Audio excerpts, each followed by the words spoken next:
നമസ്കാരം. പ്രതിഭയ്ക്കെതിരായ സൈബർ ആക്രമണമാണല്ലോ ഇപ്പോഴത്തെ ചർച്ചാ വിഷയം. സൈബർ ആക്രമണവും അല്ലെങ്കിൽ മറ്റേതെങ്കിലും തരത്തിലുള്ള അധിക്ഷേപവും സ്ത്രീകൾക്കെതിരെ എന്ന് മാത്രമല്ല ആർക്കുമെതിരെ സംഭവിക്കാൻ പാടുള്ളതല്ല. എന്നാൽ ഒരു സിനിമാ ഡയലോഗ് കടമെടുത്ത് പറഞ്ഞാൽ അധിക്ഷേപത്തിൻ്റെ പട്ടികയെക്കുറിച്ചൊന്ന് പരിശോധിച്ചാൽ CPM അധിക്ഷേപത്തിൻ്റെ പട്ടിക താണു തന്നെയിരിക്കും. മാധ്യമപ്രവർത്തകർ ഇതിലും ഭേദം ശരീരം വിറ്റ് ജീവിക്കുന്നതാണ്. ആണായാലും പെണ്ണായാലും തെരുവിൽ ശരീരം വിറ്റ് ജീവിക്കുന്ന സ്ത്രീകളുടെ കാല് കഴുകിയ വെള്ളം കുടിക്കുന്നതാണ് മാധ്യമപ്രവർത്തനത്തിന് പോകുന്നതിനേക്കാൾ നല്ലത്.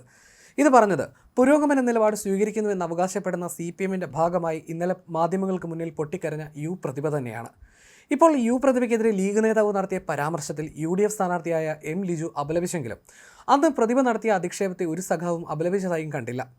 അന്യ ആണുങ്ങളുടെ മുന്നിൽ നിസ്സാരം ഒരു വോട്ടിന് വേണ്ടി കെട്ടിക്കൊണ്ടുവന്ന പെണ്ണുങ്ങളെ കൊണ്ടുവന്ന് മുന്നിൽ കാഴ്ചവെക്കുകയല്ല ചെയ്യേണ്ടത്. തൻ്റെ വീട്ടിലും കെട്ടിക്കൊണ്ടുവന്ന പെണ്ണുങ്ങളുണ്ട്. അവരെയൊക്കെ കെട്ടിക്കൊണ്ടുവന്നത് ഭർത്താക്കന്മാരുടെ കൂടെ അന്തി ഉറങ്ങാനാണ്.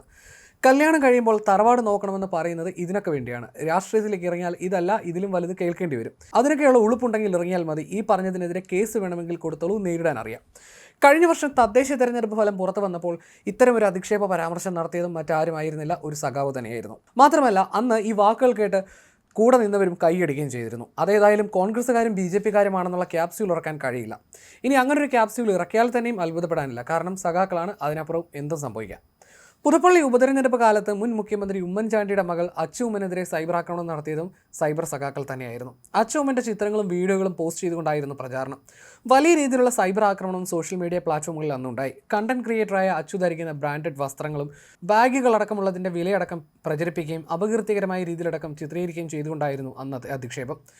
PK ശശിയെ പുറത്താക്കിയതോടെ ഇനി മാന്യമായ കുടുംബത്തിലെ സ്ത്രീകൾക്ക് മണ്ണാർക്കാട്ടെ ഏരിയ ഓഫീസിലേക്ക് വരാമെന്ന് പറഞ്ഞതും Palakkad Mannarkkad area secretary NK നാരായണനായിരുന്നു.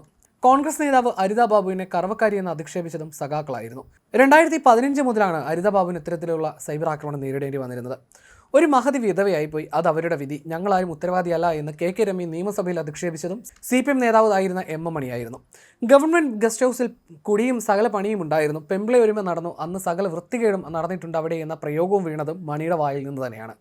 അതേപോലെ അപ്പനില്ല നേരത്തുണ്ടായവരെന്ന DYFIയുടെ മുദ്രാവാക്യം വിളിച്ചവരുടെ കൂട്ടത്തിലും സ്ത്രീകളുണ്ടായിരുന്നു. DYFIയുടെ നേതാവായിരുന്ന ചിന്തോ ജെറം ഉൾപ്പെടെ ഉണ്ടായിരുന്നു. അവരാരും നിരപാധികം മാപ്പ് പോയിട്ട് ഖേദം പോലും പ്രകടിപ്പിച്ചതായും ആരും പറഞ്ഞു കേട്ടില്ല. മാത്രമല്ല LDFിൻ്റെ പല പ്രചാരണ വേദികളിലും പുരുഷ നേതാക്കൾ സ്ത്രീവിരുദ്ധ തമാശകൾ പറയുമ്പോൾ അത് കോമഡി മാത്രമാണ്. അത് കേൾക്കുന്നവർ കൈയടിച്ച് പ്രോത്സാഹിപ്പിക്കുകയും ചെയ്തു. അതിലെ സ്ത്രീവിരുദ്ധത ആരും ചർച്ച ചെയ്യാറുമില്ല. എല്ലാത്തിനുമുപരി നമ്മുടെ സാംസ്കാരിക നായകർ പോലും അതിനെതിരെ വാതുറക്കാറില്ല. ഈ പറഞ്ഞ CPMൻ്റെ ഇത്തരത്തിലുള്ള അധിക്ഷേപങ്ങളൊന്നും തന്നെ എതിരാളികൾക്ക് അധിക്ഷേപം നടത്താനുള്ള ഒരു ലൈസൻസ് അല്ല. എന്നാൽ CPM സ്വീകരിക്കുന്ന ഈ വിഷയത്തിലെ ഇരട്ടത്താപ്പിനെയാണ് ചോദ്യം ചെയ്യേണ്ടുന്നത്.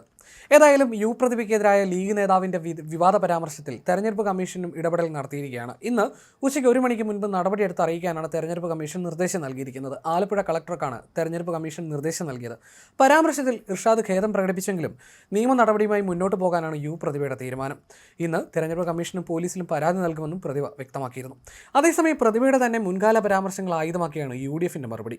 പ്രതിഭ തന്നെ മുൻപ് നടത്തിയ പരാമർശങ്ങൾ ഉയർത്തിയാണ് UDF വിഷയത്തിൽ പ്രതിരോധം തീർക്കുന്നത്.